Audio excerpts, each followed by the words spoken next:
So part 3, and we have someone else popping in. 1, 2, 3. So we have someone else. Let's see who it is. Oh, ChibiPo. Yay. Hello. I'll actually be. Hello. I'll be right back. Hey, Chibi. Hello. Hello. So Chris and ChibiPo, you give us introduction. You can go first, Chibi. Go ahead. Okay. I'm ChibiPo, a page-chewing lurker, who says things occasionally. So, and I read books and collect Transformers. Nice. Things you find out. My name's Chris Mohan, sometimes YouTuber, sometimes appear on streams such as this, and do not collect Transformers. And in fact, I think the only Transformers film I like is the original animated one. I tried watching one of the newer ones again just to see if it kind of like come around and grown back into them. And no. It would depend on which show you watched. There's been a couple of shows, but I don't think it's been a few years since they've had a really good one. And by a few years, I mean something like more than a decade. Yeah. Yeah, I'd be with that for sure. Yeah, those movies are very disposable, I guess, or forgettable. Oh, if we're going to talk to movies, Bumblebee was good. I enjoyed Rise of the Beasts. I don't have anything, and I sort of enjoyed the first live action one. I don't have anything else to say, anything good to say about anything from the second one until Bumblebee. So, and this is as a longtime fan, I'm like, wow, this is terrible. And I saw the second one, and then I didn't go see another one until Bumblebee. So it just they got worse and worse and worse. Just not a fan of Michael Bay's editing style. The quick cut thing. You just, I don't know. I like that. Like the Transformers, the best thing about them is watch them transform, right? It doesn't have to be done quickly. You can just you can take your time with it. Oh. See, they make really cool toys. They always did make like super cool toys. Oh yeah, this the ones based off Bumblebee design for a video game that's coming out. And the design and his way he transforms and everything, I'm like, wow, this is really good. I gotta get this. Nice. Very nice. How long have you been collecting them? Off and on for pretty much since I was a kid. I fell out of collecting them for a while. I picked it back up.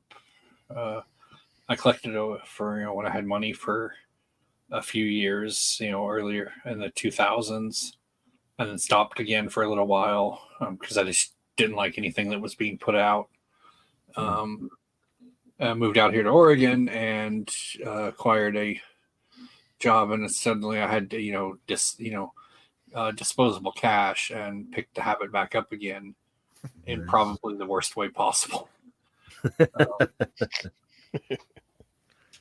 Well, I discovered the unofficial third-party market where companies take the ideas behind the figures and design their own figures, and they're not aimed at kids at all. So, so their designs are more complicated and and whatnot, and they do a lot of things that like toy laws here in the U.S. prevent them from a lot of things that they do. They can't, the toy, can't like the drop test. If the toy falls apart, when you drop it, it can't break into anything that would, injure someone.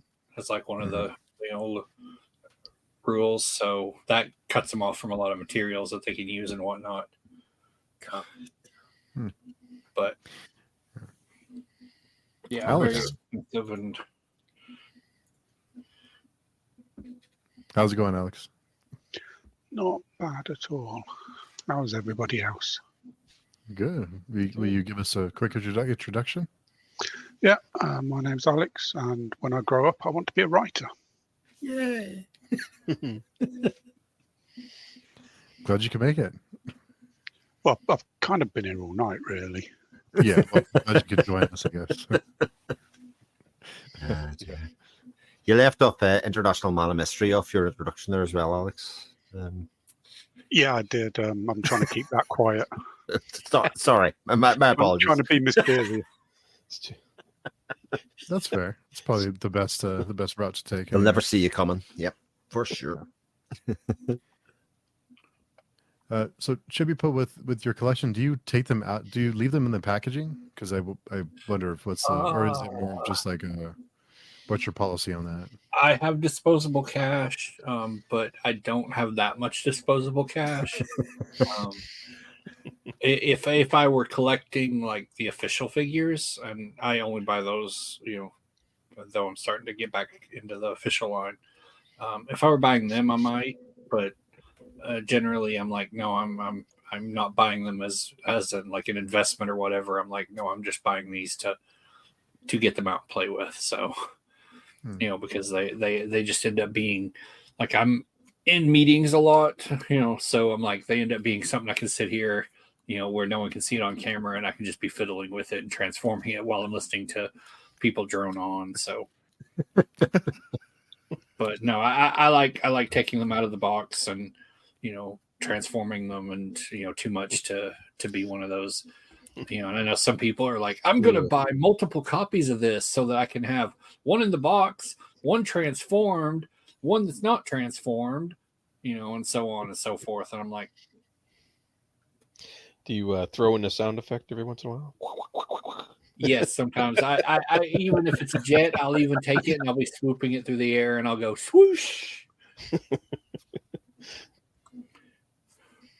I mean, if you can't get your little robot, that has a pair of laser guns, and just hold it up and go pew pew pew pew at another robot, then really, what are you doing? Yeah, That's true. You're only getting like 20% worth of value out of the toys in the first place. If you're not doing the sound effects, you're only getting a certain percentage. Yeah, I'm actually sad a lot of times that they've they haven't done toys that have sound effects built in anymore. For the Transformers, because I like some of those are a lot of fun, and sometimes I'm like, I think some of them that they made in like 2005 or so that I had collected, I'm like, that was about the best time ever, because it's like some of them had sound effects and lights, and like they did, some of you might have seen Hasbro a couple of years ago did this official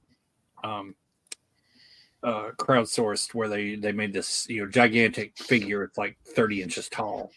Nice. And it's the biggest transformer that they've ever made, period. But they did a version of him who's like maybe 12 inches tall back in 2005, and it's so much more of a better figure, because it has lights, it has sounds, it has all these little things you can do with it, whereas this big one, it's like, yes, it transforms, but he doesn't have any, his eyes light up, but he doesn't, once you transform him, he's so big, like he turns into a planet, and he takes up so much space, and it's like, what do you do with him? He's so big, it takes you like an hour to transform him, and almost takes two people to do it. Yeah. It's like, yes, he looks big and impressive, but if you can't play with it, what's the point? That's a lot of sound effects for an hour. Like, they try and keep that up for while it's moving. That's you're gonna be tired. Your voice is gonna go. Voice.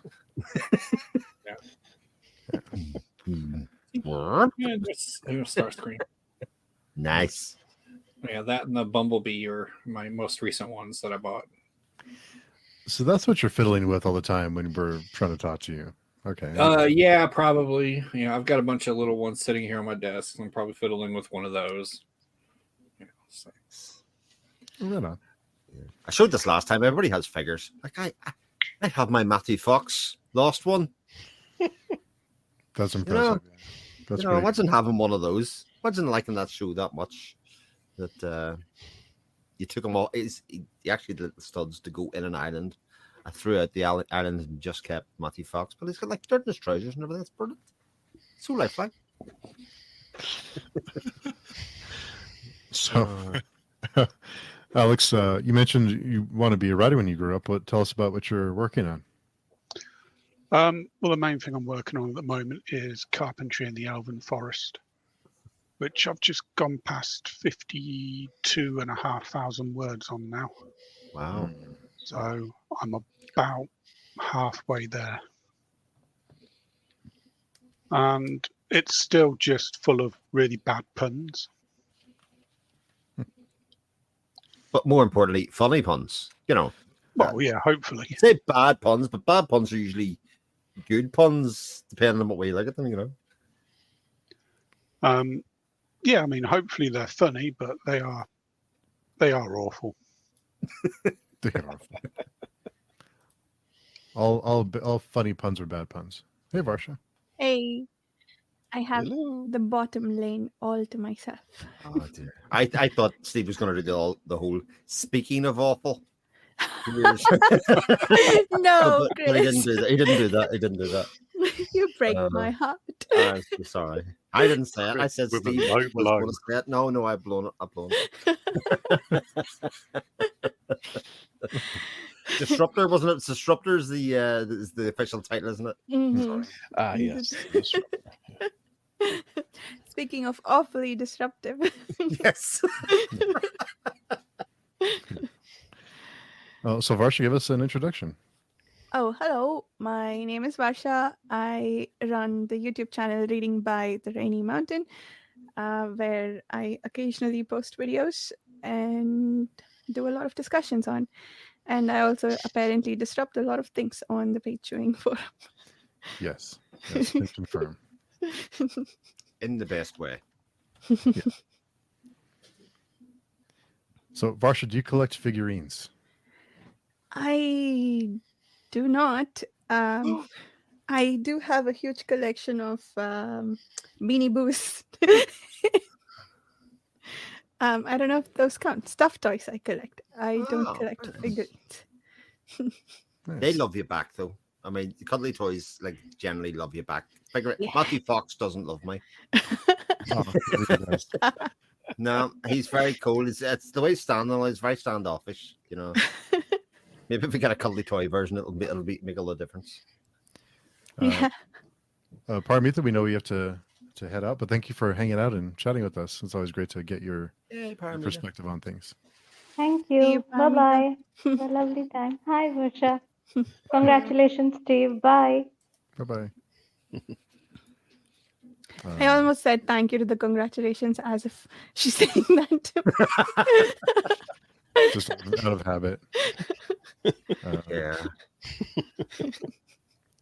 So before we get to Josh's question, Alex, when can we expect, or what do you have a target on, or kind of like a timeline that you're working with, so when we can expect it? Yeah, I was hoping to finish it by the end. Oh, that was a book just falling off a shelf. Death by literature. Yeah, Your bookshelf's trying to kill you, Alex. apparently so. I was aiming to try and get it finished by the end of this year, but that's really not going to happen. Come on, you've got at least 26 hours here. Come on. Alex. 26 hours to write half a book. No problem. I want to get it to my editor because I'm going to edit this one and then give it to beta readers. Because I think the last one I gave it to beta readers first, and there were too many errors in it for the beta readers to not see past. Varsha, who pointed out an enormous amount of errors in it. So yeah, I'm going to get it to my editor as soon as possible, hopefully by the end of February. Nice.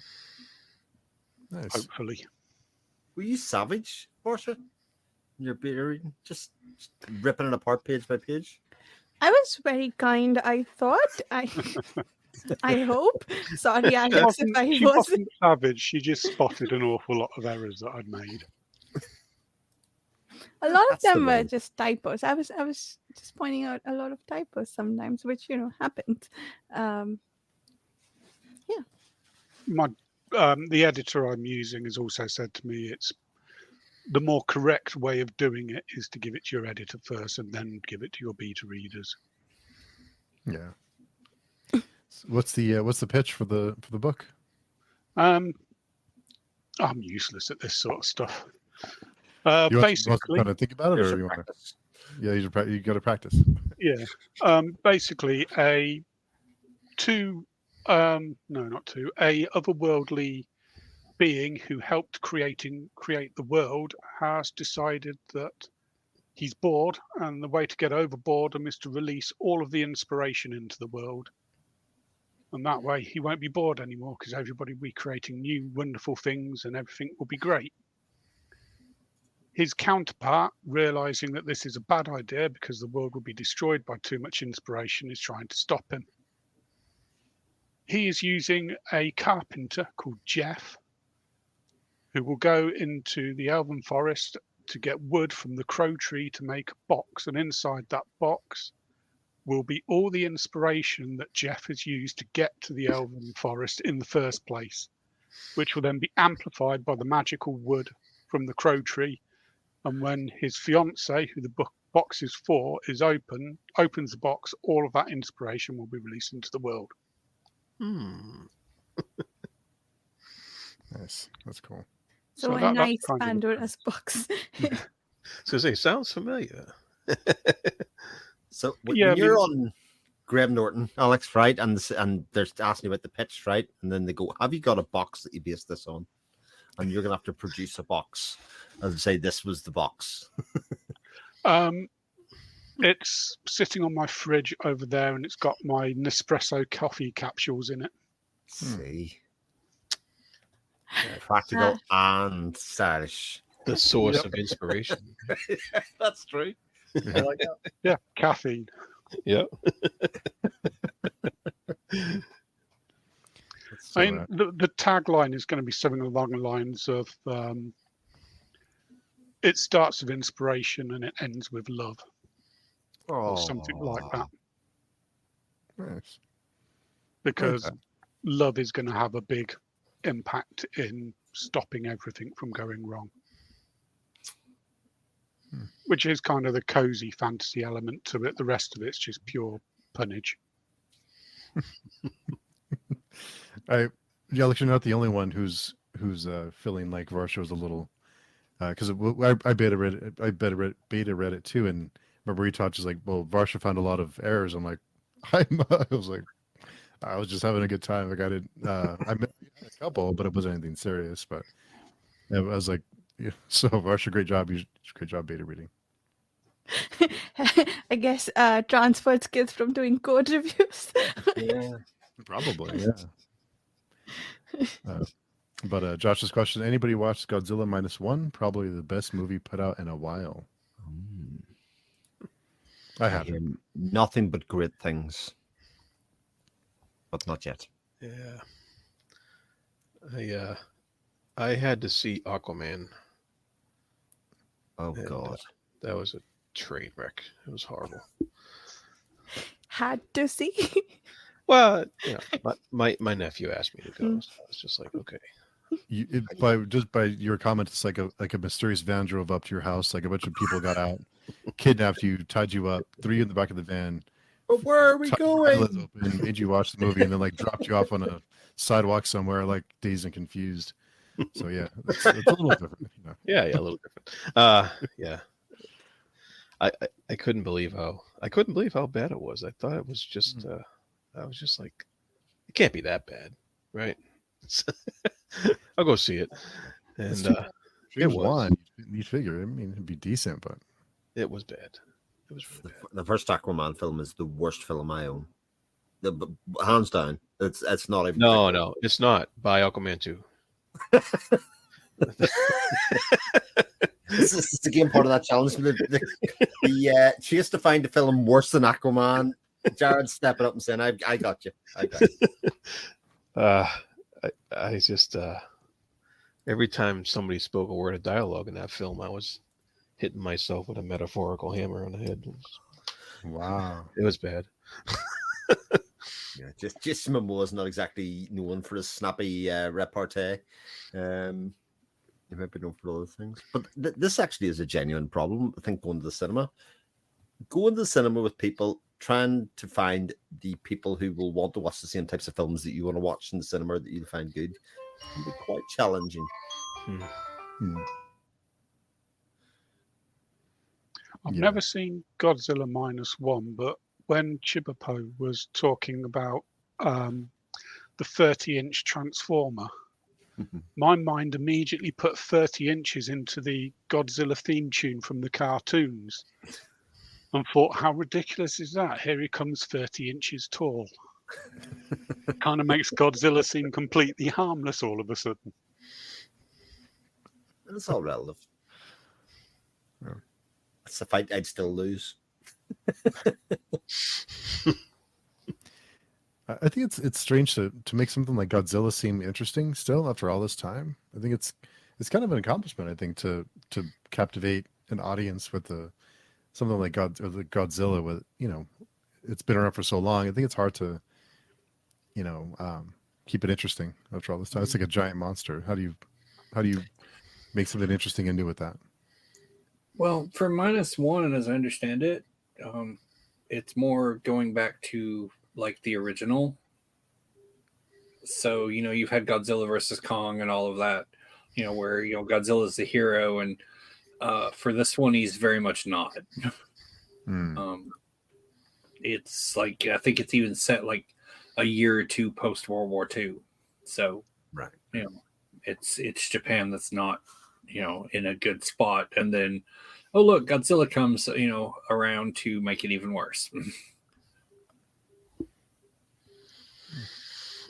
Yeah, it's a very interesting franchise because Godzilla is characterless pretty much in every movie. He's just a thing that turns up and either saves the day or wrecks the place. One of the two, and that determines whether he's good or bad. I mean, sometimes he does both at the same time. Yeah, that's true. That's true. I mean, you say he's characterless, Chris, but you don't get to meet him off set. So that's true. That's true. I will say Godzilla versus Kong actually was really good about giving him character. Like there's the big fight he has with Kong, and he's just like ragdolling him, and like, you know, does the nuclear breath at him and like hurts him and all. And then they did really good job of, you can almost see Godzilla laughing at him, like, you know, just yeah. So Jared, we know you have to run, but thanks for hanging out. Yeah, appreciate you coming by. Loved it. It's great. Thank you. Thanks, Jared. Take care, Jared.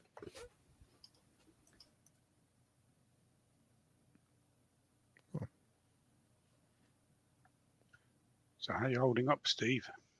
Good. I might have to get up and walk around for a second, but I know I'm leaving it. I'll just be gone just for a second, but I know it's in good hands, so I'll be right back. Don't say anything bad about me because I'm going to listen to this after. So. Oh, challenge accepted. I'm going to listen to 6 hours worth. No, I'm gonna mark down the time, and then I'll be like,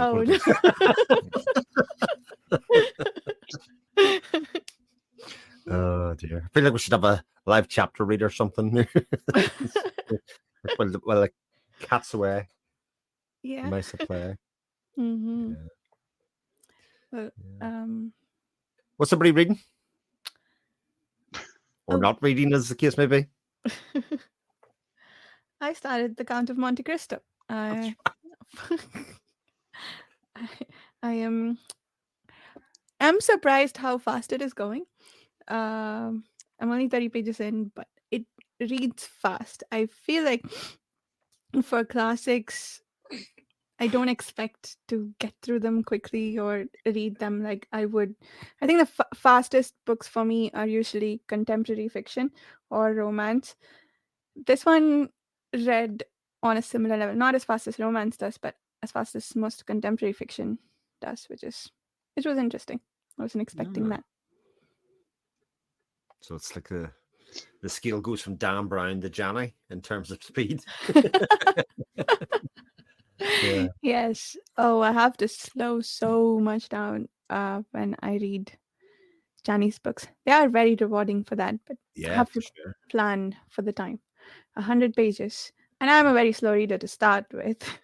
I normally take 3 hours to get through 100 pages. I know there are people who can do 100 in less than an hour. How? But for me, it's 3 hours. And for Johnny's books, it's more like 6 or 7 hours, I think. You need to get on my level. Now, this is something I've accepted about 6 months ago, Chibi. Or just like, come on, people. Read them as many, just read them as much as I have. And then you're just like, so you start reading and you're like, Zoom, can't stop. Yeah. And currently, I'm still reading a little bit of slowly Gods of the Wordwood by RJ. yeah. But I don't know. I've gotten further in it, but I'm just sort of like puttering along. And then, of course I have this. Oh, you're in Pearl's Gate. Very nice. Well, I've paused so I don't get too far ahead, and I'll probably, I've got Goodreads, is about to hit, start up on Grand Conspiracy, right around the same time we do. So I'll probably just reread that. Yeah. Perils Gate is 2 books down from Grand Conspiracy, or is that After, yeah. So Grand Conspiracy and the Perils Gate. So. Oh, Not okay. too far ahead. That's not so bad. I thought Stormed Fortress was before Perils Gate. It's Grand Conspiracy next for us, then Perils Gate, then Trader's Knot, and then Storm Fortress. Okay. And then after Storm Fortress, just 3 more books, and then you're done. When you put it like that. It's just like running a marathon. When somebody says, after this first 5 miles, you've got another 3 miles, another small couple of 2-mile chunks after that, and then you've just another 15 miles at the end of that. Yeah, it's interesting how you can add ornamentation about anything to make it sound easy or difficult or good or bad. Yeah. Also, and because I picked up, because I don't know where the rest of them are at this point, and I picked up some used copies. Varsha needs to join me in reading, all of the Michelle West books. Yes, I do. I mean, I want to. I have a bunch of series that I don't know if I'll pick up Michelle West next year, but I want to do Hob after we finish Words, and then I want to do Realm of the Elderlings when we finish Wars of Light and Shadow. I don't want to pick it up. I might try that because I have those, because I like these covers. But I've only ever read the first 3 of the Assassin trilogy, and that was ages ago. So I have all these others, and I'm like, I need to read these. But I'm like, I'll get to it. And because I remember reading the Assassin trilogy, and I'm like, oh my god, this is so depressing. Yeah. That's on my list, but I don't know how she rates on difficulty level, but apparently, at least emotionally, it takes a lot out of you. So I only want one thing like that going at a time. So Wars of Light and Shadow.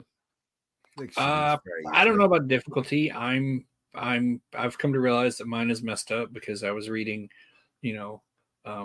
Jenny and stuff at like 15. So and the Hob stuff I read right around the time they came out too. So I'm like, so my metric for that is like, I don't know. It's like, was this difficult when I read it? No. Who knows? Yeah, I was kind of got to the end of the year. I was looking at how many books I read, which is it's hard to say because I was doing a lot of graphic novels and stuff, but about 50. And then you look at the 50 books that you read and you went, that was the wrong 50 books.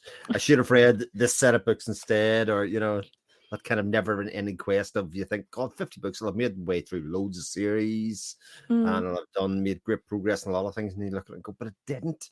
I've like inched forwards the most meager amount in like the amount of stuff that I want to read. How is that possible?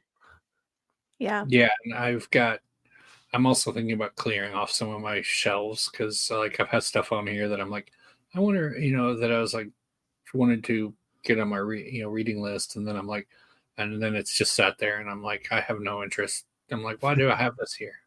Yeah. I know that feeling. Because one day you'll be struck with inspiration going, why did I throw that one book out? Why did I not keep that book? Because that's perfect for my mood right now. Maybe, yeah. Some of them I got because it's like, oh, I like the cover of this, and whatnot. And then some of it was word of mouth, but like what's his name? Gwen. Oh, yeah, John John Gwen. Gwen. Yeah. I like the Hunger of the Gods and the Shadow of the Gods. Those two. Still waiting on the third one for that. Ones, yep. But I've also got the that quartet. We got those, but I just haven't gotten around to reading them. Yeah, me neither. And then I've got like 3 Abercrombie, but I don't understand the Abercrombie, so I'm like, can I read these without reading all these others? I don't know. Oh, you have the second trilogy? I've got the Wisdom of Crowds, Red Culvery, Heroes. It's not something like that. Yeah. Yeah. White Stuff covers, with like red, blue. Last Argument of Kings or something like that. I don't know. Oh, Yeah. yes. The one that's set in the future from the original trilogy, I guess. I haven't read any Abercrombie either. Well, I have read his what is classified as YA trilogy, but I haven't read I forgot what it's called. The Bounding I've Book. also heard people like, oh, he's grim dark, and I'm like, I don't know why I got these, other than like the covers and.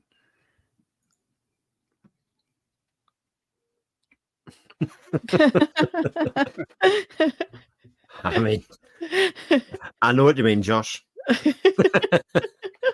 Except I didn't press that button. For those, I keep forgetting. For those listening, the comment that said, "I hate Steve. Glad he's gone." So, yeah. I mean, you've interpreted that a little bit, Steve. It just says I can't stand Steve. It didn't say hate anywhere in there, but you heard hate. That was fine. Put 2 and 2 together. What did I miss? Actually, he doesn't say that he can't stand Steve.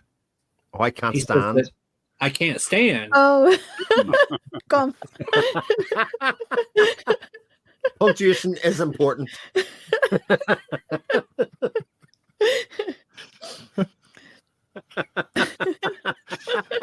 That's true. This is such a great visual joke. Yeah, no. I can't stand, comma, Steve, period. Glad he's gone. ... Smiley face. Yeah. It doesn't work as well on audio, does it? But... Yeah, like you didn't mean it, Josh. Sure.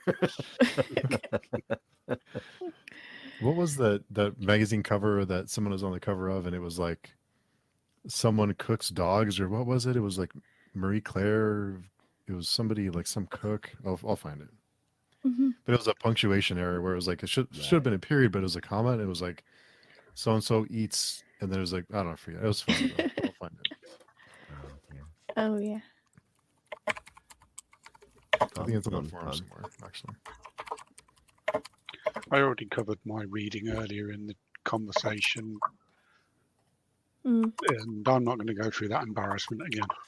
It's usually what you're avoiding reading at the moment, isn't it, Alex? Yeah. Yeah, I'm still not reading The Darkness That Came Before. Not before. Mm-hmm. Me and you both. Shame. Well, I have written in my defence, I have written 13 short stories and half a novel. I mean, you have an excuse. Way to make me feel bad. Nice. And I've actually listened to more of the book that Varsha ordered me to listen to.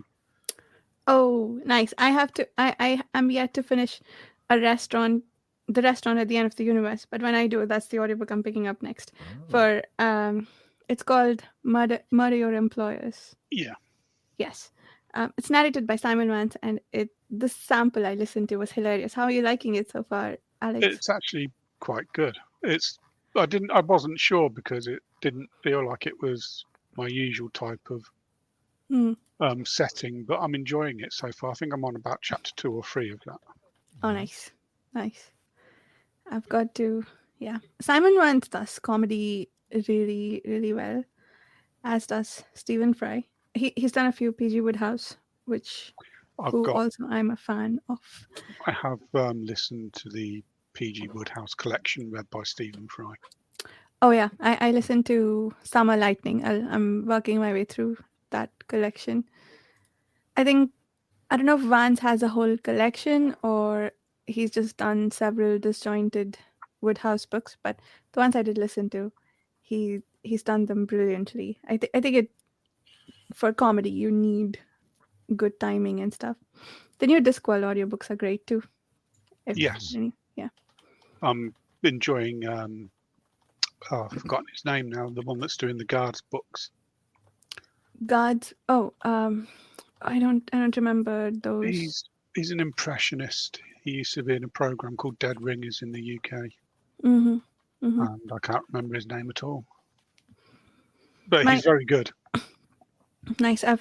I think I'm 2 books away from the first Night Watch. Is that what it's called? Yeah. City Watch books. But Indra Varma's my favorite. John Culshaw is the guy. Yeah, that's it. But yeah, Indira Varma has done the whole Witches collection, and she's brilliant. Very good. She's brilliant. She's so good. I listened to Secret Garden, which she narrated. Oh, she was so good. And I also listened to the first Witches book. And she was in Game of Thrones, which just makes it even better. And Lufa. So there's kind of there's some traction about George R.R. Martin having, or at least having like an idea when the next book is going to be released. And supposedly there's people that say that the ending of his book, at least what he gave to the Game of Thrones producers, has been leaked. So I guess the first question is, what any of you want to know, and do you think that's true? Because I think it's out there, and I don't want to know. Do you think he would stick to it? Even like he must have multiple endings planned. He must have an idea, it, right? Yeah, he had to have changed it after the TV show. I would imagine if it was anything close to what the TV show did, he's probably like, "Fuck that! Like I'm doing this. Let's go another path." Indeed, yeah. And I'd say the fact that his books have to be good and surprising and well received. Like one of the things about Game of Thrones is a book series, never mind anything else, is that it was constantly surprising. So the one thing he can't have is a predictable sort of through path of it. He has to do something else aside from it. So he's probably going to have to change it a couple of times, I would say, before he gets it out. But the way to get around it is by releasing the damn books or writing the books. That might be a good way to cut a lot of this off at the pass. I'm still in the firmly in the stance that, just based on one of his last things he said, where he's still working on it, where he, that I'm pretty sure he decided to scrap everything that he had and start over, because he said something and it just sounded like he had just. So anybody who's still hoping for that book next year, I'm like, yeah, that book is not coming out next year. If it were coming out next year, we would already know. That's true. They've started the promotion for it already, indeed. The thing that worries me is there's been so many theories and possible endings, even just while people were watching the show. That's right. That in order to come up with anything different, he's got a monumental task on his hands to come up with something that nobody out there has gone, wait a minute, wouldn't this be a great ending? Yeah, and it's also too possible, like he gave the, his original ending away with the TV series, and then he saw how it was received, and now he's like desperately scrambling to, not do any of that, because that last season, everybody's like, wait, what just happened? Now he's trying to work out how he can get Jaime Lannister and Jon Snow to marry and form a coalition army. I mean, I'm on board with that. Totally on board. It would be different. Although Amy's- now I've just said it, it's out there, and Yeah, that's true. I'm not sure someone's surprising written a anymore. fanfic all about that, and it probably involves, it probably involves Jon Snow and Jaime Lannister actually getting married. Yeah, it probably does. So I have a question. I haven't finished reading the series, and I'm only 2 books in, and I haven't watched the TV shows at all. But is the ending the only thing that everybody wants to know how it all ends? I'm given to understand there's a lot of like loose ends, and there are many plot threads. It must be at a certain place. We need to go from there. I mean, I guess, is it a what happens now question, or is it how does it all end? Is that the question that everybody's more interested in? Well, the series, what is it, season 5, roughly corresponds to how the last book ended, Mm-hmm. as I recall.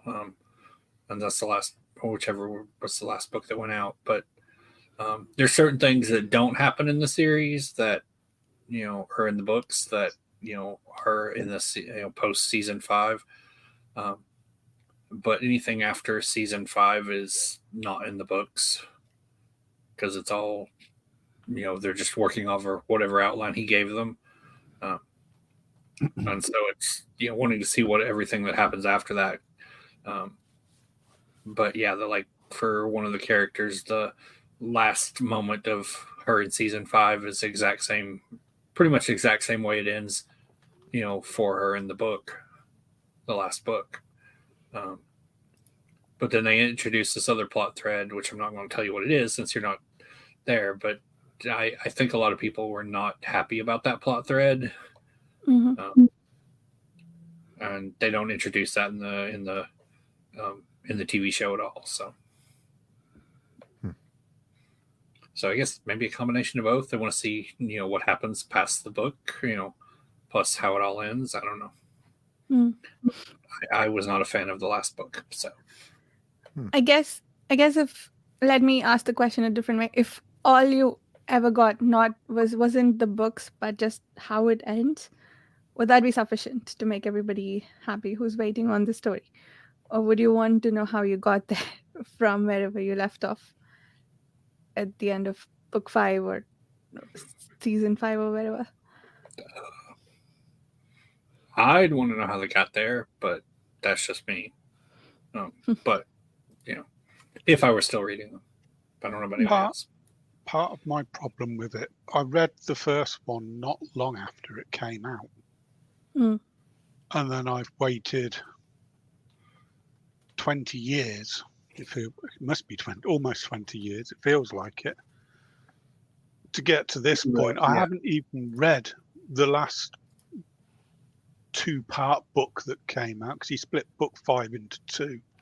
Haven't even read that because it took him so long to restart. I forgot what happened in book 4, and the TV series came out, and it all got mixed up with the TV series. So now I'd have to go back and start again, read books 1 to 4, then read 5, and then wait another potentially 6 years for book 6 to come out. Feels like I spent most of my life waiting for this series. It sounds like you're in. Yeah, because I read. Yeah, that's what I did. I was like, I got the first one. I was like, oh, this cover looks neat. Let me give it a try. I was like, oh, it was pretty good.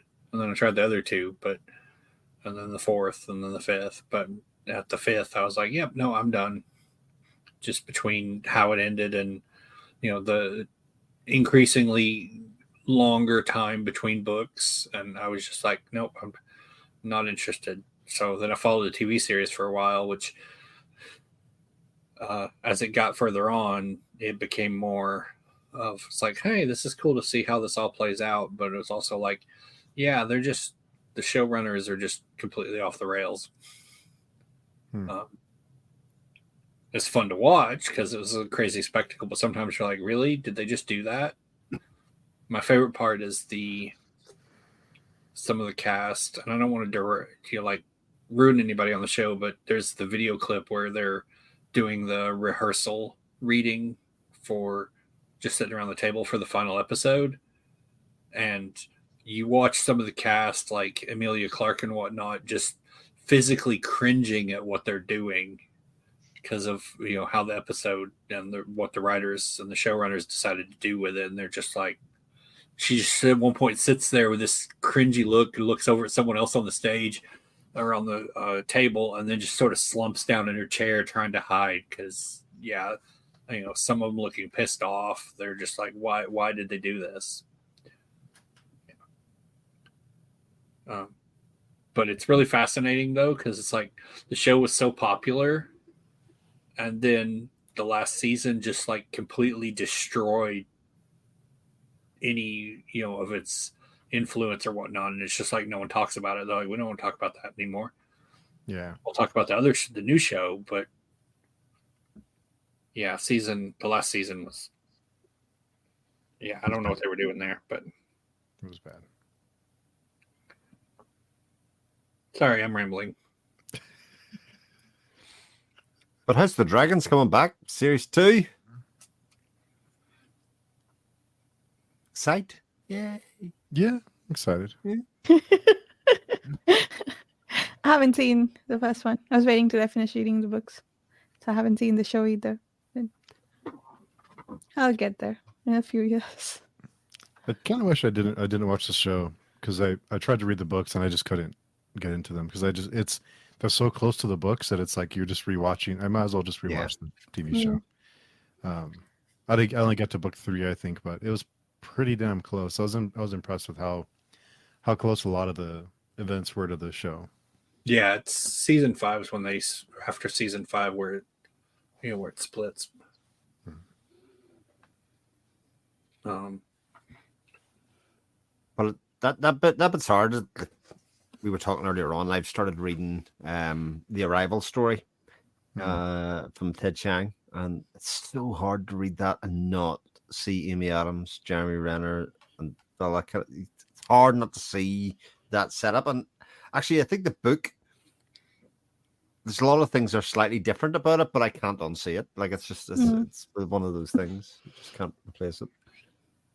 The aliens. Have you gotten to the part where they describe the aliens, and does it match the movie, the descriptions? Not really, no. Well, but especially because in the movie, they do their best to not show them, if you know what I mean. If that makes sense. Whereas this is like the short story's not that long, obviously, but they're very quick about describing them as tetrapods. I see. In the book. But even the setting and how quickly that all comes together, you see how much exposition the movie puts in, and you can't help think that is actually what happened in this version of the story as well, even though it's not there. If you know what I mean. But it's an interesting framing narrative about how the thing's set up, which I think is quite interesting, especially when you consider what happened in the movie and the stuff at the end. So like it is an interesting experiment to go through and read as for a story that you sort of know, or at least the framework, Yeah. And it's kind of nice, I suppose, that it's a short story. I normally really dislike if there is a movie based on a book that I want to read. I always wait until I've read the book because it's so much harder to pick up a book for a movie or show that I've already watched than it is to just go watch the movie, right? Because it takes a lot less mental effort to just watch as opposed to read. TV shows, I guess, take the same amount of time, more or less, but movies, I definitely wait until I've read the book. I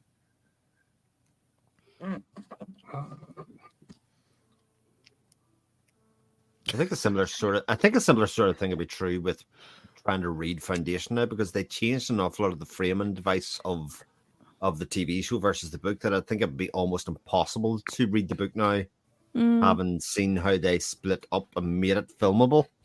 I see. In a lot of ways, I think that would be quite difficult to do, but maybe it's an absolute dream. Yeah.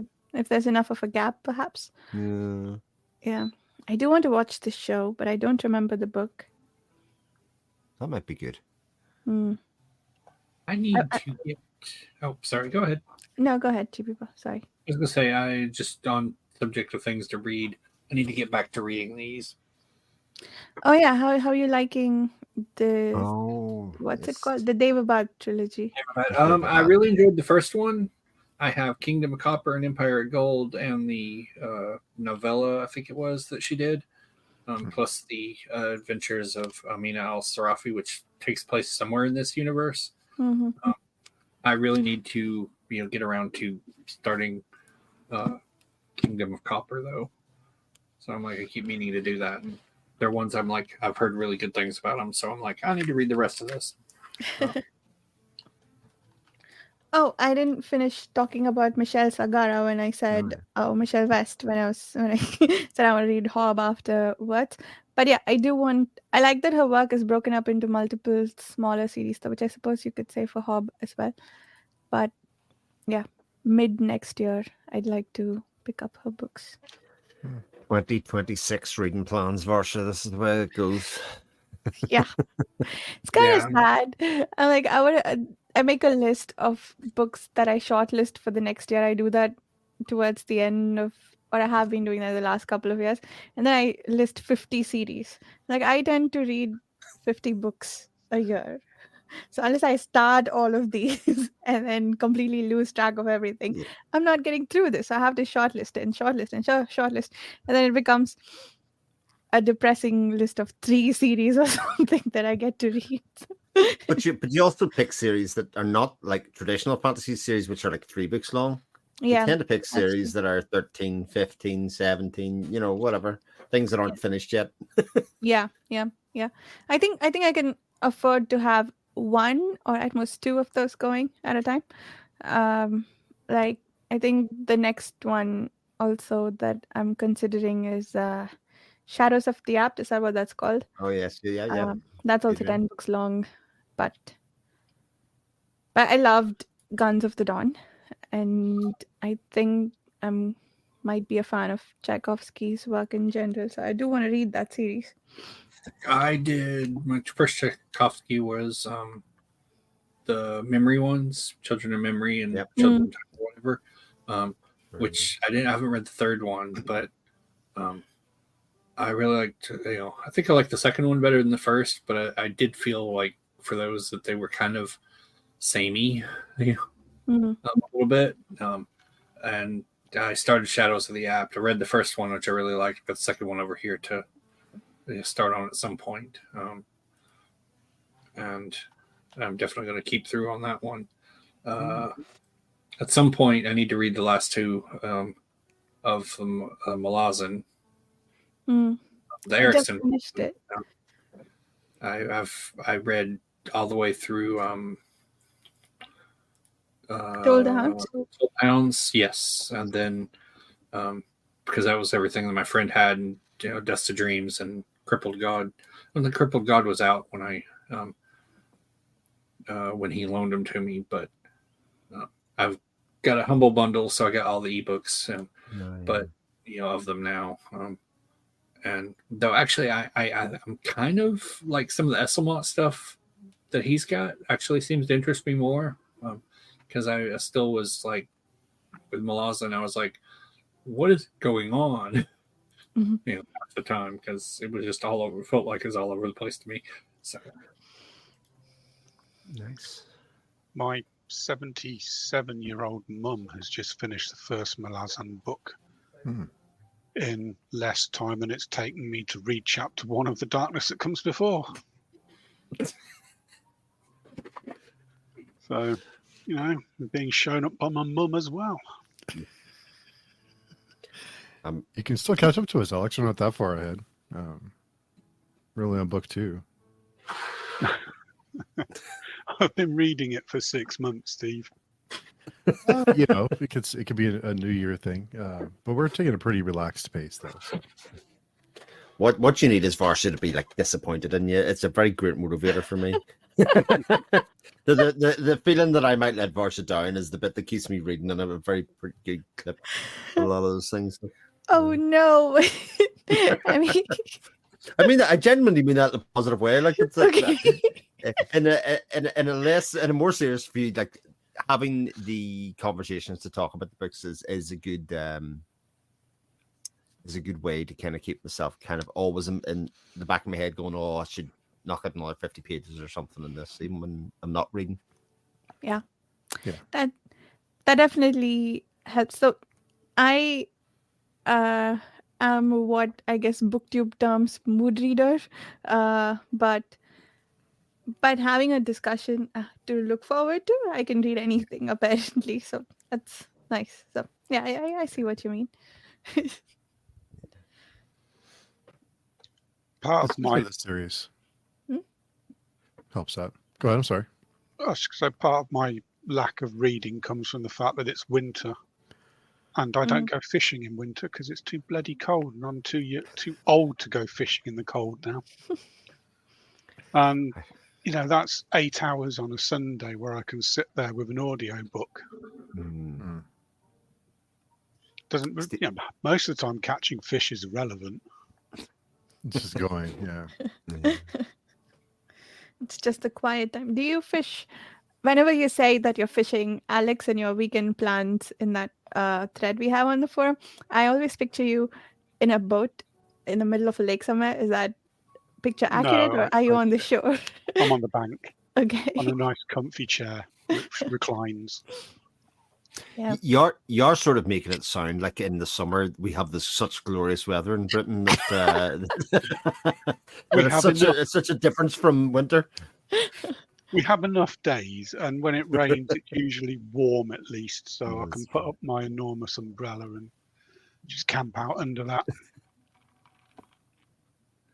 Yeah, it's not like Steve's summer, for instance. 110, 105. Yeah. Jeez, Louise, that's not fun. That's insane. Yeah, there's some hot days. It's only a couple months, so it's not too bad. It's in the 50s now, 40s and 50s during the day, so not too bad. A couple of months. It's only a couple of days in the UK.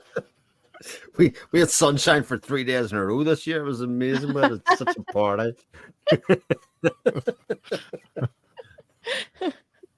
3 days in a row. I used to be able to say that about Seattle, but I feel like we get a lot more sun now. I don't know if this is the same in where you are, Alex, but certainly here, as soon as the weather turns warmer, and I mean turns from like 10, 11 to 14, 15, the vest tops are out everywhere. It's like, honestly, it's like as soon as there's even the slight touch of like warmth in the air that you might not die of hypothermia, it's like shorts, vest tops, everybody's out like it's the middle, like it's 40 degrees. It's like, yes. There's a sudden rush on ice lollies in the supermarket. There's a shortage, just complete another shortage of ice and ice lollies, and yeah, that's exactly it. Someone 14 made a joke degrees. about Seattle too. Price of portable air conditioning units rockets up. Dear. And then 3 days later, we're back to complaining about the rain. So, someone visited us from Arizona, in like a teammate from Arizona visited us. I think it was springtime, just about summer, and we took him to a lake nearby. And people were jumping into the water and going crazy. He's like, wow, you guys probably don't get a lot of sun around here. Everybody, because it wasn't even that sunny of a day. It was just mildly sunshiny, and the weather was still, and the temperature was still pretty low. So, yeah. I couldn't get the people from like Arizona and California that show up around here in the Pacific Northwest, during the spring, and they'll all show up and they'll just be bundled in heavy coats and scarves, while the people who live here are just walking around in shorts. Well, I am, but out here doesn't get particularly cold for what I'm used to. So I'm like, oh, it's 40 degrees. I can wear shorts. It's fine. I'm not sure what temperature it is at the moment because My computer's decided not to tell me for once. You're gonna have to go outside. What? It's what time is it? It's 5 to 12. Hmm. So that's still evening, just about. And I'm seriously considering taking this top off because I'm too hot.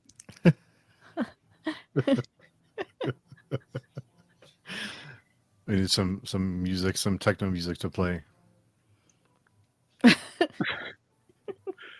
No, Temperature tomorrow between 1 and 9 degrees, so that's freezing about maybe about 40, 50, something like that. That's tomorrow. let's do a quick. Earlier with Joe, JC and Byrne. It is currently. Go ahead. I'm sorry. Oh, apparently it's 11 degrees centigrade. Hmm. I'm not. Oh no, hang on. No, that's Saturday at 4 p.m. Why are you telling me Saturday at 4 p.m.? It's 4 degrees centigrade. Yes, that sounds about right. I'm not sure what that is in Fahrenheit. 30 something maybe. Or- Yeah. Yeah. Carl is here. Hey, Carl. Good evening. Hey, Carl. Well, good to see you. Hey, Carl. Thanks for swinging by. Mm. A little bit earlier, we were 39.2. talking. 39. Oh, it's close.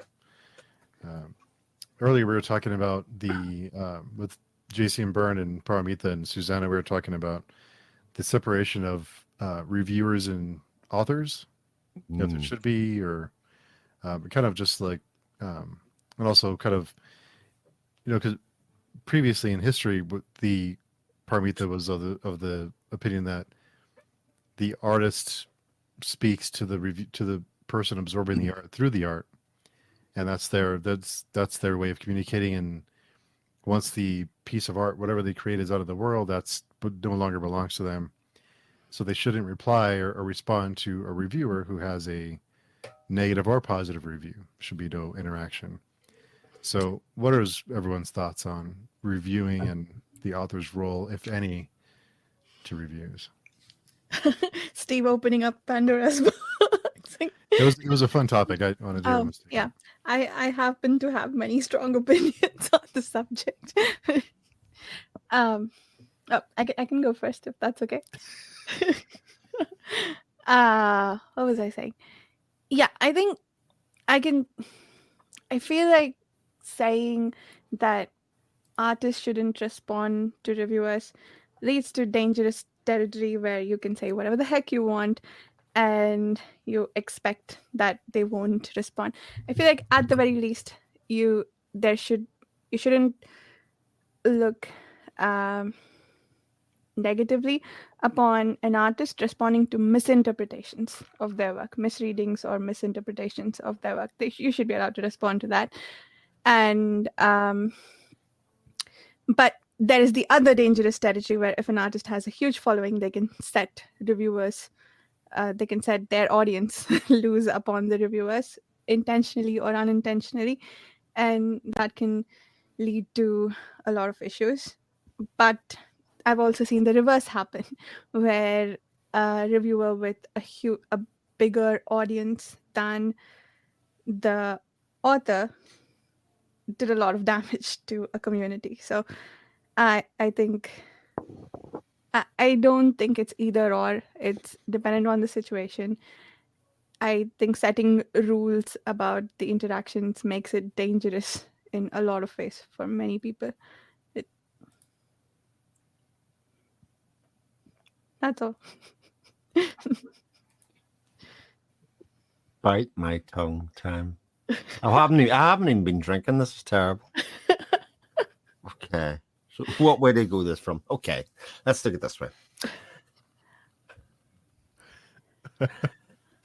Twitter/X. I know. I don't think people here in this group are engaging very much with it, but it has become, and I went on it earlier on to kind of flick through. It has become this weird, never-ending cycle of promotion, or like I can't actually see a review anymore for this pushing of people's books, which is great in one way, but it's literally I don't know what's criticism anymore. I don't know what review is at all. I don't see that space at all anymore.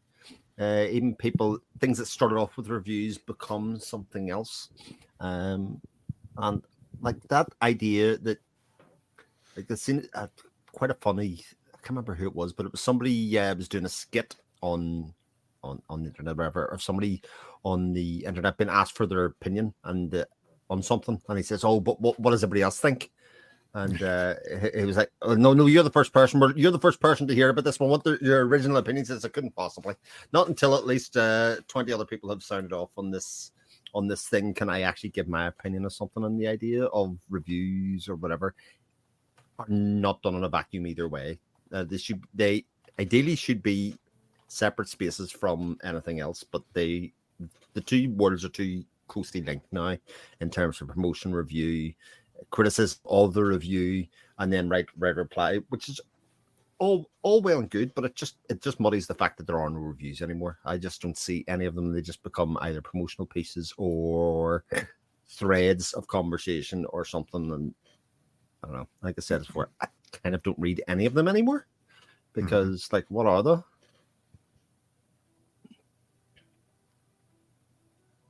Sorry, not sorry. No, I agree. I think some reviewers, and this isn't a slight on anyone, because I found myself doing the same thing. You become like a cheerleader for an author or for a series, and it's not a critical analysis or an objective analysis. It's, I really love this and I want everyone to read it because I really enjoyed it. So I think the intentions are good, but I think a lot of reviewers become cheerleaders and become like the Flavor Flav of the author, like the hype person, to hype up their work, which is fine. It's not a criticism, but I think there's a difference between promoting and reviewing. And I'm not a reviewer. I'm not, so I come to this saying like I'm more of a, I'm not good enough to be a reviewer in most people's by most people's standard. But I just mean, if you are more of a cheerleader, then just say I really love this and you should read it too, instead of presenting it like a critical analysis, because it's not. So I think there's a weird thing there. It's just very difficult. Like I totally agree. It's not to throw shade at anybody that falls into any of those camps because that was never really the intention to start with. It's just it becomes all noise, and it becomes very hard to distinguish what is what, if that makes sense. I feel very called out. No, I do it too. I do. We all do it. Like this is the truth. I freely admit I do it for all of my favorite stuff. Yeah, because I'm like, oh yeah, because I'm probably the most vocal on Twitter, I guess, about an author. So no, I think I'm referring more to someone there's people who don't promote necessarily one series, but just promote people in general, which is fine, and we need those people to do that to get help the word out. This is not being critical of anyone. I just think if you are like the hype person for like indie authors or fantasy authors, that's cool. But just I think there's a difference between being a critical reviewer and conveying your thoughts and conveying, like what you thought about something versus this person is great, you should read their book. And when that's all it is, it kind of gets drowned out because no one really listens anymore. I think there's also some intersection there where, with the, got to get more clicks, got to promote my channel and whatnot. And they're just sort of driving for that instead of like, no, I like this. This is great. Here's why I like it. Now read this, Yeah. I think I'm kind of getting exasperated with BookTube in general. I don't know. I'm sort of feeling like it's like I want to support some of these people, but I feel like it just sort of, I don't know, has made my attempts to read worse. Because and I guess some of it might be just some more sort of the samey, because you'll get a lot of people and they all end up talking about the same things. on the same series, and and I'm like, why, and then they say all these great things about the series, and or one series, and then you're like, well, yeah, and then you sit here if you're a fan of another series, and I'm not going to name any particular series here, but I'm sure people know what I'm talking about, and you're like, yeah, and everything you just said about that other series is in this one, so why aren't you reading it? But it's the self-reinforcing of the algorithm. They're like, if you try to deviate off of it, you lose people's attention, and your numbers go down, and got to have those numbers go up. Sorry, that's more generalized griping from me. Sorry. No, I think it's the same. I think we're all sort of making the same point, Chibi, which is the fact that it's hard to distinguish the noise from, trying to find stuff that you want yourself. You know what I mean? If you're going out and you say, God, I want to find a book that's within this kind of this genre or whatever, it's hard to distinguish and find out where that is, even though in theory we have nothing but reviews. We have nothing but critical content, but it just sort of feels like it's all just one big mushroom of noise that ends up being, if you're going on Twitter, for instance, just scroll. Oh, there's another book. There's that same cover I've seen 20 times today. Kind of going through, and certainly I'm not reading any of that content. Now, granted, I'm not engaging with Twitter or X to the same extent that other people are, but I am literally just flying through all that stuff and not seeing it anymore because it all is just that one big mushroom of stuff rather than there's that thing. Yeah, I follow a bunch of different authors and whatnot, and I'll see their stuff, and it's just all sorts. A lot of them will even stylize their posts in the same way, so just all sorts of bleeds together, and I'm like, okay. And so, like, how do you find a good review in that? Or if there is a good review, like, I'm almost certainly never seeing it these days, from there. It's not a review thing, but, the one I'm really starting to hate is when they'll try to promote their book, and they're like, it's like, this thing, and this thing. If you like, one of these things, and they just like combine like 3 different things. They're like, it's like Jane Austen meets zombies meets, Highlander or whatever, and sounds like I'm like, I don't know about that, things like that, where it's just like, they're like, if you like Game of Thrones and Samurai, you'll like this. And I'm like, I don't think Samurai and Game of Thrones would, mesh very well, but don't let George hear you say that. The one I keep seeing that I swear I will never do if I ever manage to publish a book is, if this book and this book had a baby. What? What are you talking about? Kids rebel. I did see one I liked. It was from the actual author of the book, Shirin Zhao, Iron Widow. And someone's like, well, this is just like the such and such anime, and she's like, well, yeah, I even say as much in the acknowledgments that I wasn't happy with stuff that happened in the last half of that anime, so I wrote my own version of that kind of story, to address some of the stuff that I felt was wrong with the show, because of giant robots and things. And she's like, wow, this is like way heteronormative and stuff she wasn't happy with. So she went out to write her own story about giant robots. Nice. And apparently the show creators of the anime even got to read her book when it was translated into Japanese. So, and they liked it. So she's like, mission accomplished, I guess. But yeah, cool. They'll do like, it's giant robots and school and warfare, and I'm like, okay, I can go watch Gundam for that. Nice. Yeah, it's difficult space. Like I don't know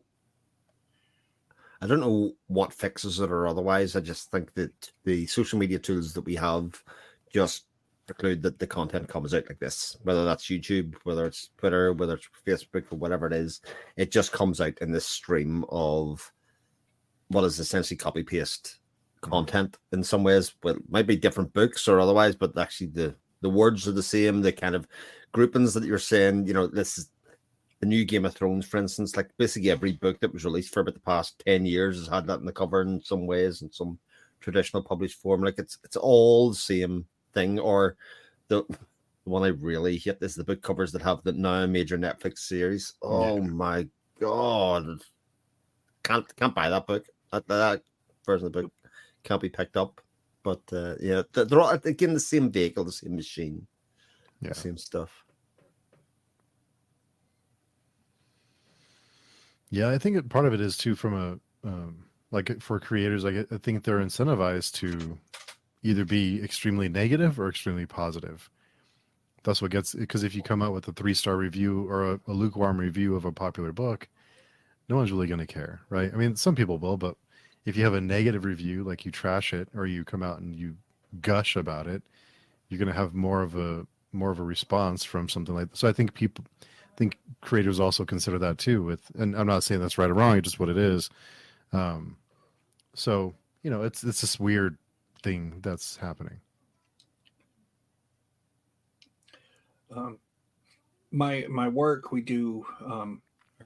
My department does quality to make sure our people that are talking sound like human beings and not robots, and try to coach them on, hey, we want you, we're an American-based company, we want you to sound like you're American, because unfortunately a lot of people are in the US are not great about that, and how they respond to anyone who doesn't sound American. And we recently did a change just with our quality things where we took out scores, and so I'm like, we just need to take away the star ratings entirely. If you can't actually share your thoughts about it, don't bother. Because the star ratings, they're just like, oh yeah, I'm gonna do 1 star or 2 star or 3 star. It's like, yeah, but that doesn't really tell you anything. It's true. Yeah. Also, read this book. Oh, CJ Cherry. CJ Cherry. Yes. There's another one to add to the list, Alex, of books you can do a chapter and a bit of. Yep. Yeah. I am devoted to fighting recency bias. I am so tired of it. I'm like, oh look, there's new books coming out. It's like, that's great. And we got all these authors with all these books out, so many books out, and they're right up your alley, and you just don't know about them because you're only looking at things in the last 10 years. Not saying anyone here is, but No, that's the thing. Even the last 10 weeks, I think that's another thing is, we focus on the new stuff and it's like a new shiny thing. And there's a ton of great stuff out there that's been sitting around waiting for someone to pick it up. There's nothing more fun than starting a new project. And whether that's a new series or otherwise, you start it and then you get a book in it and you go, great. And then you realize you've committed to do the whole series or otherwise. Maybe it's just not quite as shiny and fun and new as it was, which is why things like read-along groups, etc., help propel you through that and kind of get through. But doing that by yourself, you have a tendency to kind of go, oh, I'll pick up the next book of that and next month turns into next year, turns into whatever, because you're always kind of doing the mood read of, oh, this thing came in, I should read this. Yeah. Like Count of Monte Cristo. War and Peace. Or War and Peace, indeed. Stick to my Three Musketeers, Alexander Dumas. That one will do me for the moment. Oh, are you reading that right now? No, I keep on flirting with the idea of doing a review. I've read it before, actually. I read it many years ago, but I keep on floating with the idea of rereading it because I do quite like Three Musketeers. So the thing about a lot of these classics is that I had these abridged versions that I read when I was little, and I've been wanting to go back and read the full versions, and I just never got around to it. And Count of Monte Cristo and Three Musketeers weren't even among my favorites, but I have a feeling I'm going to really like them as an adult. So, yeah. But I'm glad I started Count of Monte Cristo. I'm going to aim to finish it. We'll see. One thing I always been kind of proud of is even as a kid, if I picked up a book and it said abridged on it, I immediately put it back down again. Nice. Hmm.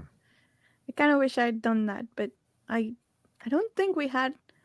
At least I never saw them on any of the shelves, the full versions of the books, and I think I was little enough. The copies I had were these little square books with a picture on a side and then text on the other. It was nice to read as a kid.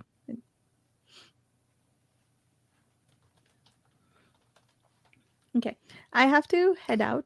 Oh no! Congratulations again, Steve. But Thanks for I coming will by, see. Varsha. Yeah, I'll see you Yeah. guys again soon. And yeah, congratulations on 100. Here's to 100 more. Bye, guys. Take care, Varsha. The disruptor has left the building. The favorite disruptor. Yeah, definitely. Yeah, so I don't know. I just think it's well, first, I'm still not convinced whether Paramita was trolling us with War and Peace or not. I'm just not. I'm not sure if that was a troll job or if she's really wanted us to read it. But No, I think Paramita wants is all the read it. I just the thought I'm of still starting War and Peace. baffled over Paramita's responses to reading Berserk. yeah, So I'm wondering if she actually read these. She's like, "This doesn't feel good." I'm like, "Are you trolling us?" I think you're trolling us. yeah, she talked about it earlier. I think in hour 1. She really loved it, and she has a hangover. She said she flew through the 41 volumes, and she said she really liked it, and then also propelled her to 1,001 books for the year. I don't know how she does it. I don't know either. It's an incomprehensible number to me. I haven't even read 1,001 words. That's a lot of words. I don't think I've read 1,000 books in my life, even like counting comic books and like single issues and stuff. I don't think I've No ever. way. Not come close to it. I'm fairly Pretty certain sure I own I have, 1,000 but- books. Yeah, that's like over, 4 decades. So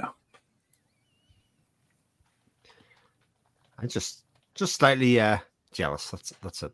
Paramita's ability to consume that kind of amount of words is imagine how many book series you could get through and be able to talk about and all that.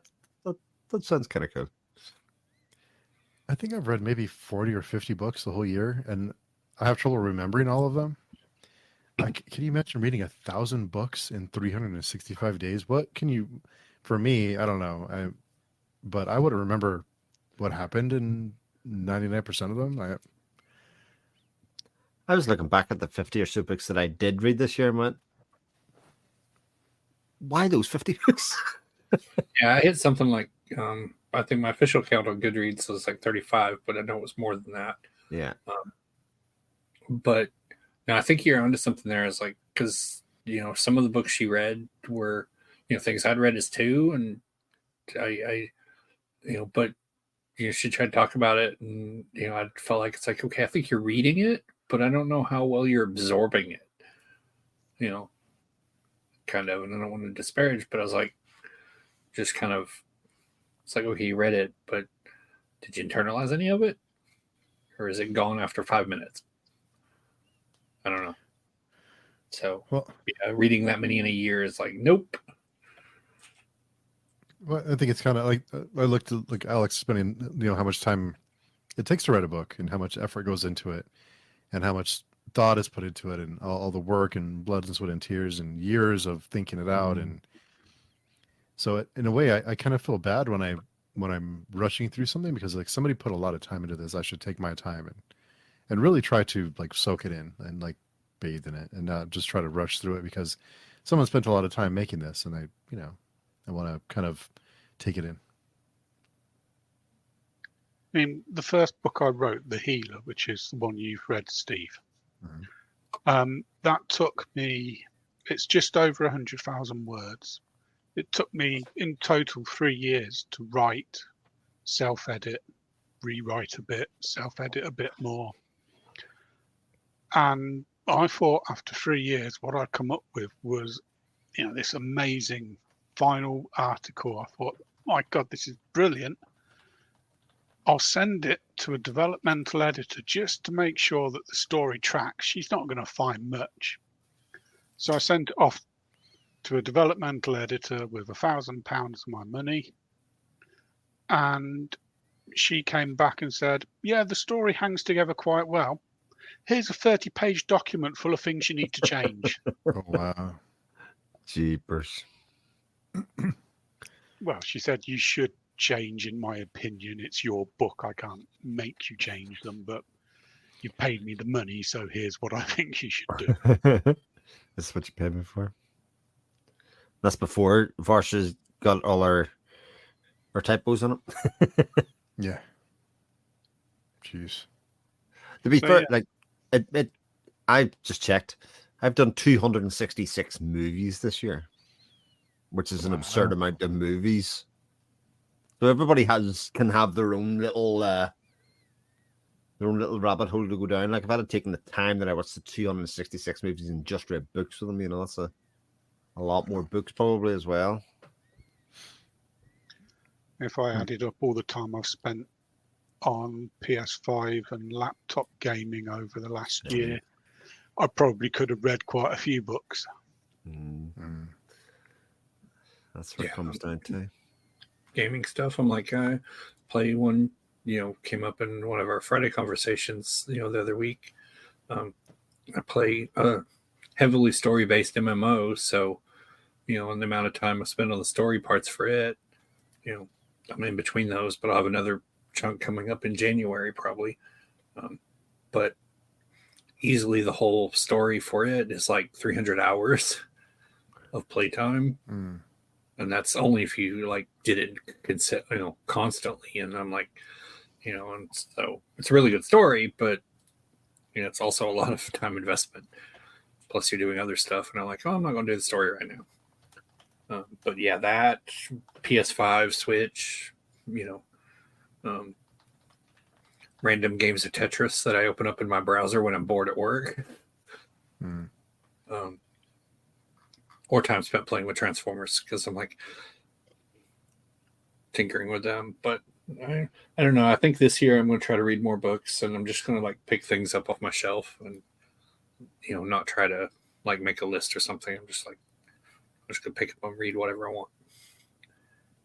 I think the worst game, I know that the worst game for me, because it was the only game that the little group I usually play online with, it's the only game we could all agree on. I've got something like 1,700 hours clocked in playing Overwatch. Oh wow. And it's just because it's the only game we could all agree on. Yeah. I haven't looked at what my playtime is for Final Fantasy 14, but I know before I abandoned it because I couldn't stand, not because it was story or anything. I just played with some people I knew. I had put a ridiculous amount of time into World of Warcraft. And I'm just looking back at it now, it's like, man, that was time I could have spent doing just about anything else. And I didn't even have the advantage of 14 and having a really good story to justify it, because it's just like World of Warcraft story is mostly garbage. Yeah. Go to play some map. I don't know how long it took me, but I platinumed Skyrim and Oblivion.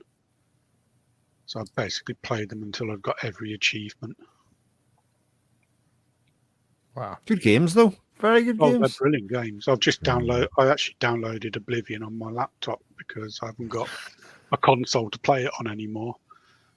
Because I had that on the Xbox 360. And it was only £3.99 on Steam for the Game of the Year edition. So I figured I'd download that. And I'm trying not to play it all the time. It's a great game though. Yeah. Great game. Skyrim keeps adding things to it. There's like new stuff on Skyrim all the time. Yeah.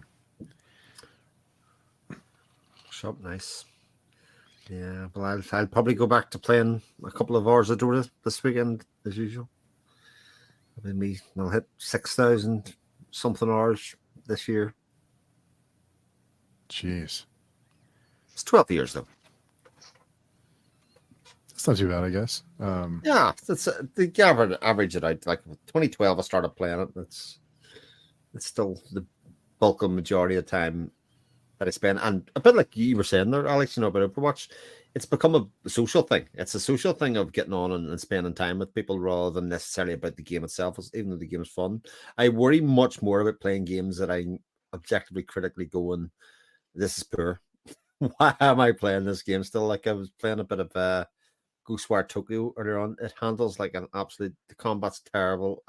The story's sort of interesting, but I'm like, here's another 10 hours I have sunk into this game, and it's objectively not very good. I had so much hope for that game. Mhm. I thought, here we go, we've got a new Bioshock, Yeah, and it's just not. it just doesn't handle well enough to be a top tier game or anything. It's just, but there are interesting ideas in it, story beats, etc. But I worry much more about the 10 hours that I put into that than the nearly 6,000 hours that I put into a game that I log on, play with friends, occasionally argue with them, fall out with them for 24 hours, come back on, and then all's forgiven. It's fine. Yeah, I think online gaming it changed that too because it became more about the social aspect rather than Yeah, the game. sure. Just so like an excuse to hang out. Yeah, that's it. And all of my remaining real life friends are people that I game with socially. Yeah. They just happen to not live that far away from me, so we'll meet up every now and then for things like birthdays and stuff. It's a novel 2023 concept of real life friends. I'd say. Yeah. You got me there. Yeah.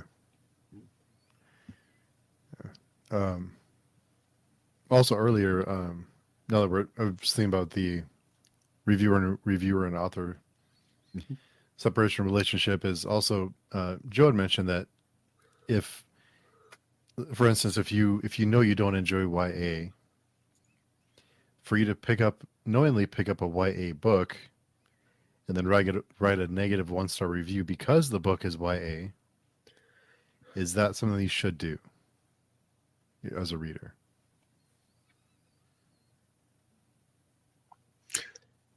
The whole question baffled me because if I know I don't like YA, I'm not going to pick it up in the first place.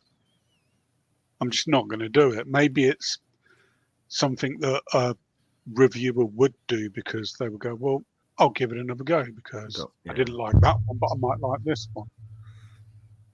But I don't have the same drive to read every book under the sun. So I just sort of wouldn't bother picking it up in the first place because I know I'm not going to enjoy it or I waste my time on it. Yeah. Hell with star ratings. I mean, this is the very crux of star ratings. Star ratings don't come out of a vacuum. So your predisposition to a genre or to a character style or even to how something's written will influence what your score of a book will be compared to the next person. So at that point, what's the point? What's the point of even putting a star rating on it? We have far better ways of doing it, which in theory should be words, but again, we don't really give ourselves the opportunity to look at words or look at sort of qualitative descriptions of things rather than boil it down to this is a 3 out of 5 or a 4 out of 5 or a 1 out of 5. Divided up into easily digestible bites. Can't be bothered to read something. I ain't got time for that. I got to go back to looking at cat pictures. Yeah, it's true. Also, and I'll just say that I really just kind of hate YA as a genre in general on the label, as a label, because I don't know, it's like I don't know, the YA as it exists right now just sort of sprang up, but it's like when I started reading fantasy and, whatnot, there really wasn't, there wasn't really a genre or whatever. And it's like, And so I see all these new YA books, and they all feel kind of samey to me. I'm like, okay, so this is all this kind of the same thing. And when I get something that is, you could tell if something was aimed at, a younger audience, but there wasn't like the stigma around it or anything. It's just like it was just written. It's like I guess people would kind of shove, like I don't know, Susan Cooper's The Dark is Rising sequence into YA now, or Diane Duane's Young Wizards, and I'm like, but I don't really feel like either of those are young adult, as the genre defines itself now. So I just kind of hate the label. I hate Coming labels. at it from the other side of the argument, as a writer, I would want as many people as possible to pick up and read my book, because obviously the work would be so great, it would convert them all to loving my book. Plus, I'd be able to buy that extra ivory back scratcher I've always wanted. See, there's always two sides to every argument. There is. See, with the ivory back scratcher, you should do what the guys who made the card game Cards Against Humanity, what they did one year or for a couple of years. They're like, we're raising money for Christmas presents, and and they're like, here's how you can help us do that. And they put up where you could basically donate, and they just outright told them that all you're getting is an empty box, and and we're going to spend all this money to buy presents. And people just ate it up, and then they we will categorize everything we bought, and then they bought some weird stuff, but people just ate it up. They're like, so it's like you can literally, that's the crazy thing, you literally go on the internet and say like, I need a GoFundMe to buy my ivory back scratcher, and you will you can probably find people who will be like, oh, okay. That's a scary thought, that people are so willing to just part with money for nothing. Yeah, but I mean, and some people probably do it because they think it's funny, because when the Cards Against Humanity, they're like, we're going to send you a box with the smell of poop in it or something. I don't remember what it was, but it was something stupid. And some people are like, oh, okay, that's funny. I'll do that, and because I thought it was funny. But they're, they were clear, and then some people complained, and and the Cards Against Humanity people were like, we told you weren't getting anything. We were explicitly clear about that. I like that thing on eBay when was like PS4 was really, or PS3 or whichever one it was. People were putting the people who the box. scammers on eBay are like, we're going to sell you the box, and they try to word it in such a way to make you think you're actually getting it, but you're just getting an empty box. They were doing that on Amazon with the PS5 as well. Wow. Yeah. Because I remember reading one and thinking, but that's just a box. How is Amazon allowing this? It's really strange the way that Amazon's changed, because it's now you have sellers that sell on Amazon, and the I think there was a certain bar that Amazon had before that just isn't there anymore with these third-party sellers. It's become something else that you have to be really careful with what you order now.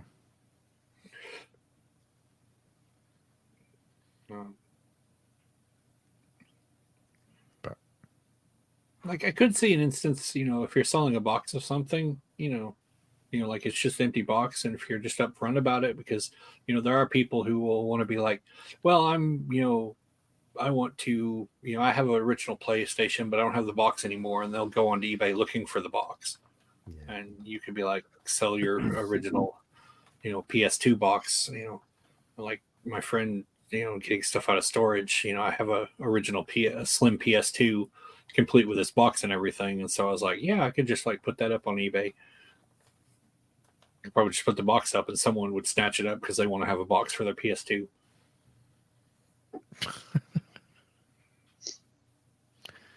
Or there's a sensible option of, I'm moving house and I need some boxes, so I went on to Amazon and bought Was it a stack of 15 unmade boxes and some parcel tape? Job done. Yep. Yeah.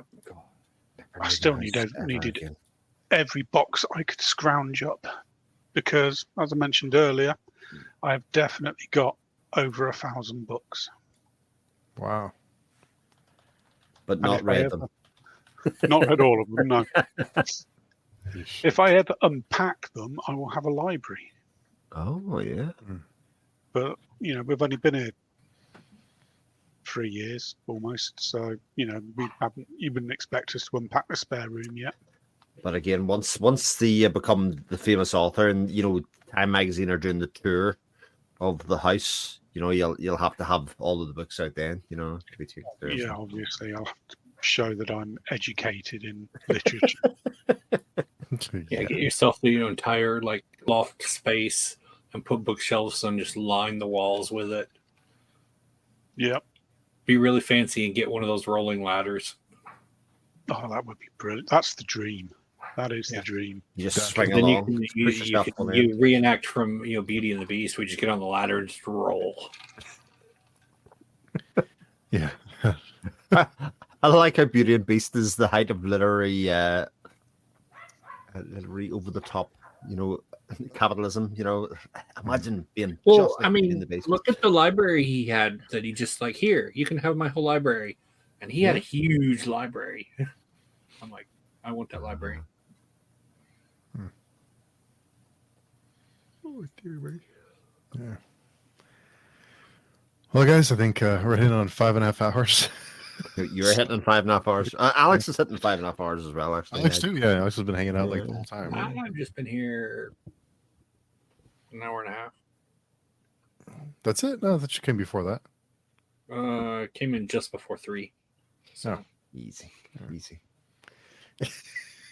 Big achievement, though, Steve. 100 episodes of. Yeah, yes, that's a lot. It's a lot of it. It's a lot of episodes. Yeah, it's been fun. I think about 2 years. About 2 years. Wow. I think. Did you think you'd hit 100 episodes when you started? No, no. I didn't even think about it. I just thought week to week, just see what happens. But when I hit 50, it's like maybe. But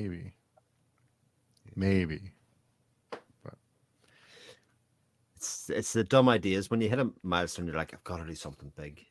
Yeah. And then you do something big, and you realize you wake up tomorrow, Steve, and you'll be like, I can't speak. My voice is gone. Why? No, thankfully, there's lots of great people who like to talk, so I don't have to speak too much. So I'm good. No, I wanted to do something fun and have a chance for everyone in different time zones to come because it's hard for nice. certain time zones to join. So I just thought we'll do like a different blocks, and then hopefully whoever wants to join can, and just kind of hang out and talk shit, just have a good time. Some of us are very good at that. Yes. Yes, very much so.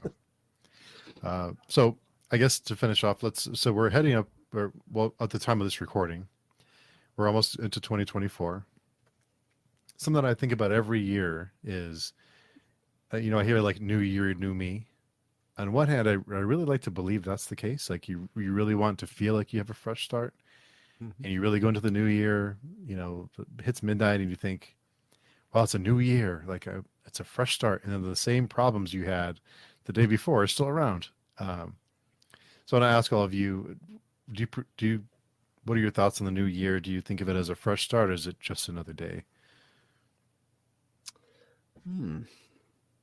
Sometimes, some years, yes, it is a good opportunity to really put a full stop on something and say, from this point on, it does not necessarily have to be the 1st of January.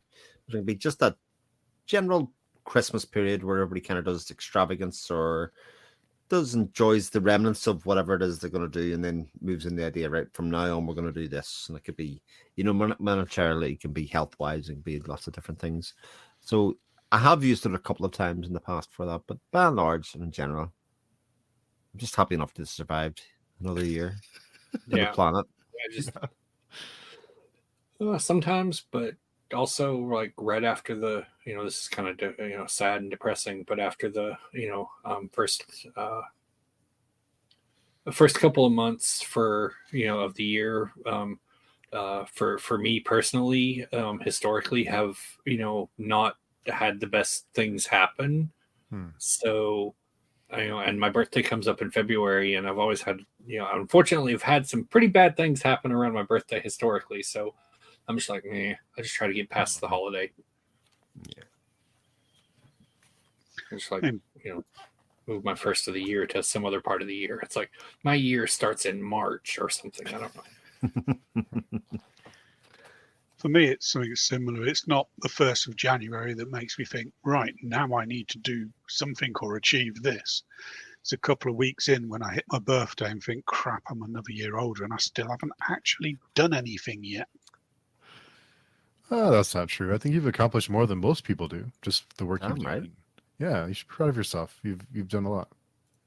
Once something is published, then I might take a moment to be proud of it. Yeah. Well, I think from what I understand, you're in a much better position for that than I am. So, the stuff I'm writing, and it's like, I don't even want to show it to people because it's just a complete mess. And I still need to finish it, the last part of it. So, and then organize it into something logical and makes sense. Nice. I think most authors have said that your first draft is always a mess, just to So you're on the right path. You keep the work count keeps on ticking up, Alex, and that's the hard part. That's the bit that most people don't keep on doing. I mean, I have, if I can just grab this, because it's very dark in here now. I can't actually see anything, so another book might land on me. I was going to say, careful. Yeah. This is my book of notes. Oh, wow. So that's what I plan to be working on just in one of my universes. Right. Nice. I don't think I've got a list of the books in the other universe, which is at the front of the book. No, I don't. But I've got 2 trilogies and 3 standalones planned in my other universe as well. That is a very cool tome-looking notebook as well, Alex. It is. It has that. Yeah. It's even got a little catch on it. Grimoire-ish. Yep. Yeah, it's all about aesthetics. It's dreadful to write in. But that's my ideas book. Every time I come up, I mean, it's always the same process for me. I come up with something that sounds like a book. Mm-hmm. So I write it down, and then as soon as I write down the title of the book, I'll go off, my brain will work on it for a bit, and I'll come back a couple of days later and go, right, this is the end of this book. And then when I eventually get around to writing it, I'll make everything else up as I go along. Nice. Yes. It's a long That's a process. Yeah. Very long process. And that is, from what I'm aware, that's a pantzer's approach to writing. Plotters and pantsers. Yeah. Everyone has their own process. Whatever works for you. But yeah, we're excited to see where your journey takes you, Alex. We hope you keep us updated. Oh, I'll still be posting little ridiculous puns and snippets on the forum for people to read and tell me how much it's like Pratchett. That's a compliment. It is? Yeah. It is, yeah, I think so.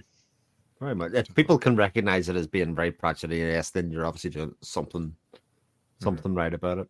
And I think, like you said it yourself, it's very hard not to write humorously without being Pratchett-esque, because it is very literary, I think that's very true. And he was just such a master at it. Yeah.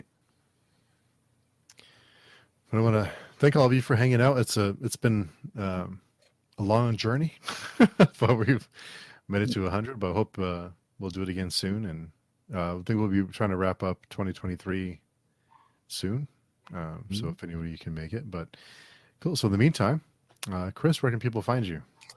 You could probably find me on my YouTube channel. If I decide to release any videos for the end of the year, I probably should get on that the next day or two. Otherwise, you can find me in the Patreon forums or probably in a future Friday conversation at some stage. Yeah, hopefully. I'd hate to bother you all the time, but yeah. That's cool. And ChibiPo. You can find me on Page Chewing. I'm on Twitter, on Goodreads too, and I don't know if you can direct message someone on Goodreads, but Mhm. I can be found there. Maybe you'll share your Transformer collection with us on the forum. Nice. Yeah, I have a little table over here I need to put out because I want to take a picture of some of them, and so I'm gonna show some of them off, sometime soon. Nice. You can see all the Optimus Primes. Mm. And Nice. you're like, why do you have so many different versions of the same character, same figure? And I'm like, because it's Optimus Prime. Like, why not? Yeah, why not? And Alex, tell us where people can find you, and where can they? Is there any place you're posting updates, or is it just on the forum? Most of my updates these days are on the forum. I am on Twitter, and I do look at it every now and then. I comment a bit more on Blue Sky than I do on Twitter. But yeah, mostly, if you want to read any of the stuff I've added, then it's all on the forum. Just search for the word cozy, and it will come up. Yeah, definitely. Yes, you can find me on pagestream.com, best place to find me, and all the updates are there on the blog, or join our forums if you're not already there to join us for a future Friday. But thanks to all of you. I really appreciate you guys taking time out of your day and hanging out, and just kind of started the new year, and it just kind of lined up to have 100 episodes at the end of 2023. But people listening to this will be 2024. Either way, I really appreciate it, and we'll talk very soon. Thanks everyone who dropped by on the stream and posted comments and hung out with us. Really appreciate you as well. We'll talk to everyone soon.